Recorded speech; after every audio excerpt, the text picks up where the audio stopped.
नमस्कार, स्वागत आहे तुमचं माझ्या एका नवीन रेसिपीमध्ये। आज आपण बीटरूटचा अशा प्रकारे वेगळा पदार्थ करून बघणार आहोत आणि मुलांना हे टिफिनसाठी अतिशय उत्तम, कारण याच्यामध्ये भरपूर साऱ्या भाज्या घातलेल्या आहे आपण आणि मुलांना कळणार नाही की हे बीटरूटचे पराठे आहे की काय आहे। मुलं आवडीने खातील। तर माझी रेसिपी स्किप न करता पूर्ण बघा। आवडल्यास लाईक, शेअर अँड सबस्क्राईब करा। बीटरूट पराठा बनवण्यासाठी आपण बीट हे कापून घेतलेले आहे। त्याच्यासोबत आपण 4-5 मिरची घेतलेली आहे आणि लसूण घेतलेले आहे। हे आपण आता मिक्सरमधून फिरून घेणार आहोत। आणि भाजीमध्ये आपण पत्तागोबीची भाजी एकदम अशी बारीक कापून घेतलेली आहे। एक गाजर खिसून घेतलेला आहे। थोडेसे मी मका घेतलेले आहे हिरवे। एक आलू घेतलेला आहे उकळून, त्याची साल काढून घेतलेली आहे। एक कांदा कापलेला, लसूण। आता आपण हे मिक्सरमधून बारीक करून घेऊया बीटरूट।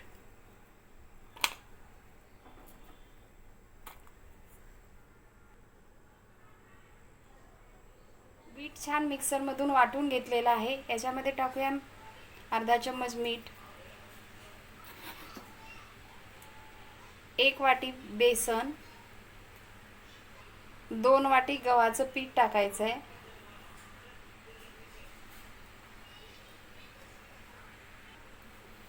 पिठाला आता आपण मळून घेणार आहोत। पिठाला छान मळून घ्यायचं आहे। पीठ आता मळून घेतलेलं आहे। आपण याला 10 मिनिटांसाठी ठेवून देऊया। पराठे बनवण्यासाठी आपण इथे तीळ घेतलेली आहे। आपण छान आता एवढा गोळा घेतलेला आहे। याची आता आपण चपाती लाटून घेणार आहोत।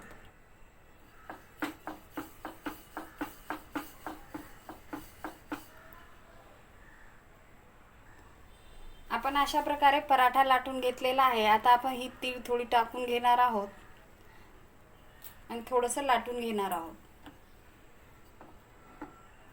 ज्या साईडला आपण तीळ लावलेली आहे ती उलट्या साईडने करून घेणार आहोत। अशा प्रकारे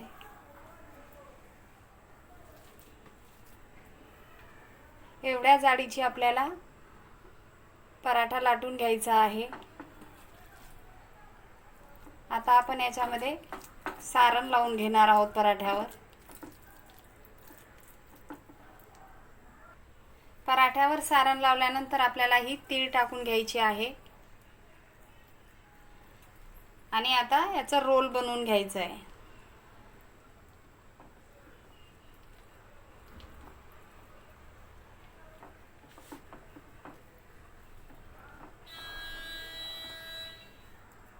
अशा प्रकारे रोल बनवून घ्यायचा आहे। चाकूच्या साहाय्याने आता आपण हे कापून घेणार आहोत।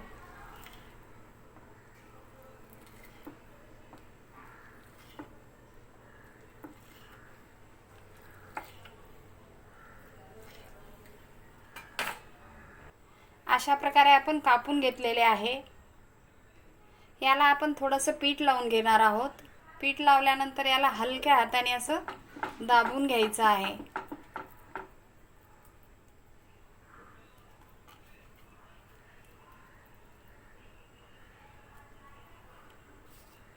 आणि याच्यावर थोडीशी तीळ टाकून घ्यायची आहे।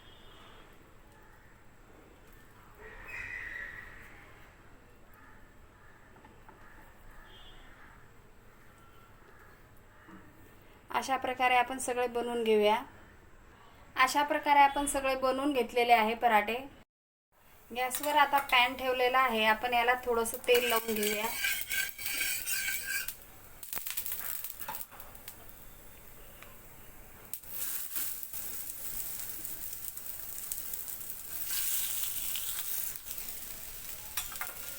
तेल सोडून घेऊया। पलटी करून घेऊया याला।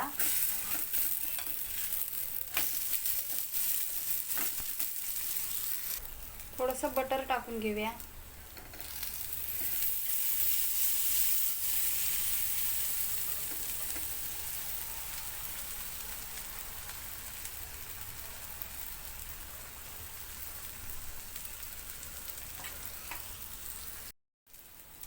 आता आपण हे काढून घेणार आहोत।